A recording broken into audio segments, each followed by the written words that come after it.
पदाधिकारी मित्रांनो, आजचा दिवस हा शिवसेना उद्धव बाळासाहेब ठाकरे या पक्षाकरता म्हणून अत्यंत महत्त्वाचा आणि मोलाचा दिवस आहे.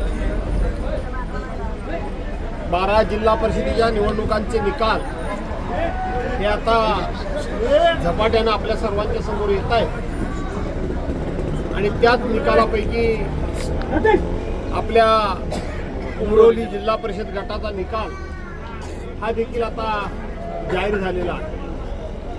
आणि या निकालामध्ये जिल्हा परिषदेचे उमेदवार म्हणून प्रमोद उल्ट उर्फ पिंट्याशेठ निवळकर महाराज, त्याचबरोबर गौरव पाटेकर आणि त्याचबरोबर सुप्रिया वंजारे मॅडम, या तिघांच्या निशाणीसमोर बटन दाबून तुम्ही उद्धव बाळासाहेब ठाकरे पक्षाची मशाल, या मशालीचं तेज उभ्या महाराष्ट्राला दाखवलं.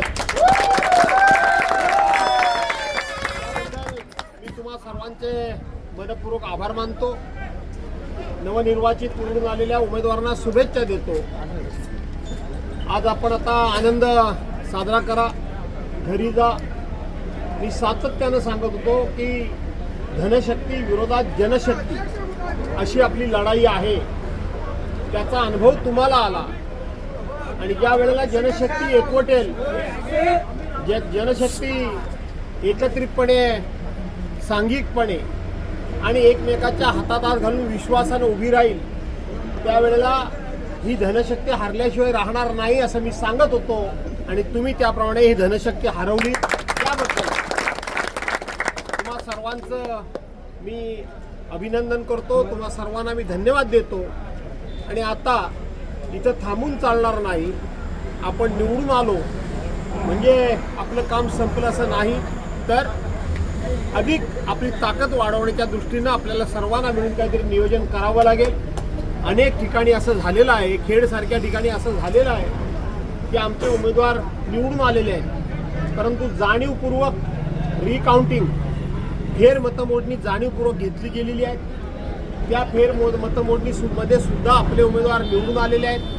पुन्हा दुसऱ्यांदा फेर मतमोजणी, पुन्हा तिसऱ्यांदा फेर मतमोजणी.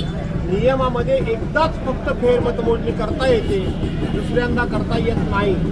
आणि म्हणून आजही ज्यांना असं वाटत होतं की आमचा एकही उमेदवार निवडून येणार नाही, त्यांना शेवटी ही फेर मतमोजणी करून सत्तेचा दुरुपयोग करायचा आहे. त्याचा सुद्धा फटका आपण सगळी मंडळी घेतो आहोत. पण तरी देखील त्यातून एक म्हण आहे की सत्य परेशान होता है लेकिन पराजित नहीं होता. सत्य परेशान होईल परंतु पराभूत नाही होणार. म्हणून असे सर्वांनी पाठीशी खंबीरपणे उभे राहा अशा प्रकारची विनंती करतो. पुन्हा एकदा नवनिर्वाचित या उमेदवारांना तुम्ही निवडून दिलं त्याबद्दल तुम्हाला धन्यवाद देतो आणि नंतरच नवनिर्वाचित निवडून आलेल्या उमेदवारांचं अभिनंदन करतो. जय हिंद, जय महाराष्ट्र.